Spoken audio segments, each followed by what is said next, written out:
your own time. It's one of my favorite books in the Bible, and I know that you'll enjoy it too. So we're going to read chapter 2, verses 1 and 2. It says, "In the month of Nisan, in the 20th year of King Artaxerxes, when wine was before him, I took up the wine and gave it to the king. Now I had not been sad in his presence. And the king said to me, 'Why is your face sad, seeing you are not sick?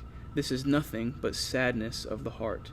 Then I was very much afraid." Now, we established before that Nehemiah was cupbearer to the king, and we see him doing his job there in verse 1. So he brought the king his wine, and we see that Nehemiah's face looked sad, that he was sad. And the king goes on and he says, "Why is your face sad, seeing that you're not sick? This is nothing but sadness of the heart." So when the king noticed that Nehemiah was sad, it says that Nehemiah became very afraid. So back then, it was forbidden to be sad in the presence of the king. The king was seen as such a wonderful person that just being in his presence should make all sadness go away, should make all problems go away. So it was very insulting to be in the presence of the king while you were sad. It was frowned upon. It was not okay. So the king says, "This is nothing but sadness of the heart." At that very moment, Nehemiah was fearing for his life. He knew that it was a no-no to be upset, to be sad in the presence of the king.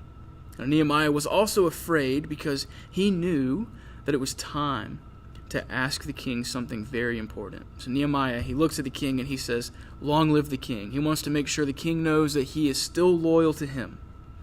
And then Nehemiah tells him why he's sad. He's honest. He just opens up and he says, "I'm really upset because the city where his family from was in ruins. The wall was destroyed. The gate was burned. All of those reasons, he was not okay. He was upset." And notice the king's response. The king responds and he says, "What are you requesting?" Immediately, Nehemiah knew that God had gifted him favor with the king. His response wasn't, "Off with your head, get out of here, you're fired, you need to be happy, you can't be sad." His response was, "Nehemiah, how can I help?" 4 months of prayer had been answered. 4 months of it had been answered. The king was going to help Nehemiah accomplish his goal. And look at what Nehemiah did next. After the king says, "How can I help?" Nehemiah says that he prayed to the God of heaven. See, Nehemiah is bathing every decision he makes in prayer, covering in prayer. He's totally dependent on God. In the very moment, right there in the conversation with the king, he says, "God, please help me. Please help me." So Nehemiah, he continues, and he asks the king if he can travel to the city of Judah, to Jerusalem, and rebuild it. And the king, he asks Nehemiah how long he will be gone, and Nehemiah gives him a time. It doesn't say exactly how long Nehemiah requested, but his actions show us that he had a plan.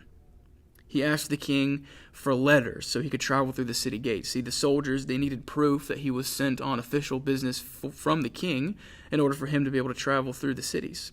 And he also asked the king for timber from the forest to make beams to rebuild the city. See, Nehemiah, he had a plan. It was important that he had thought and prayed through what his plan was so that when the king asked him, he could be ready. He could present this idea, his plan, before the king. So Nehemiah, he's showing excellent leadership skills here. There's 3 things that we need to see from this. First of all, Nehemiah was a man of prayer. He was a man of prayer. Everything he did, he was praying about it. He wanted to seek the Lord's guidance in everything. And second, he was a man of principle. He did the right thing. He was trustworthy. He was a man of great character. And thirdly, he was a man with a plan. He had a plan. He wasn't sitting back and just waiting around. He was waiting on God's timing to move, but he was being smart. He was coming up with a plan. He was planning ahead. And at the end of chapter 2, it says that the king granted all of Nehemiah's requests. Every bit of it, the king answered it all. God had answered his prayers. God is so faithful. He is so faithful. So take these lessons from the life of Nehemiah. Be men and women of prayer. Be obedient to God and be burdened for those in need around you. Pray and ask God what you should do, and then act on it when he answers.